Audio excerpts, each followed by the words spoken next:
ఇక్కడ బొడ్రాయి అని చెప్పి ఒకటి ఉంటుంది అమ్మవారి ముందర. అవును. ఈ బొడ్రాయి యొక్క విశేషం ఏంటంటే ప్రాణము. అంటే ఒక గ్రామానికి ప్రాణం ఏంటి అంటే బొడ్రాయి. అంటే ఆ గ్రామం సుభిక్షంగా ఉండాలి, అంతా బాగుండాలి అంటే ఆ బొడ్రాయికి పూజ చేసేవాళ్ళు. ఒకప్పుడు కూడా మీరు అందరూ వినే ఉంటారు, అనేక సినిమాలలో కూడా బొడ్రాయి యొక్క మహత్యం ఎట్లా ఉంటుంది, అమ్మవారి సినిమాల్లో కానీ అనేక సినిమాల్లో బొడ్రాయి గురించి చాలా విశేషంగా చెప్పబడుతుంది. బొడ్రాయి అంటే శక్తిని నిక్షిప్తం చేసేటువంటి యంత్రం అది.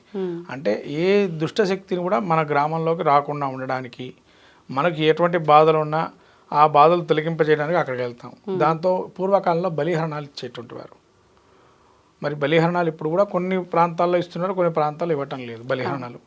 ఆ బలిహరణకు కూడా దేనికి అంటే అమ్మవారి రాక్షస శక్తిని నిలవరించాలి అంటే ఈ బలులు ఇవ్వటం వల్ల రాక్షస శక్తిని నిలవరించబడుతుంది. అంటే రక్తాన్ని తాగి ఇంకా గ్రామంలోకి రారు.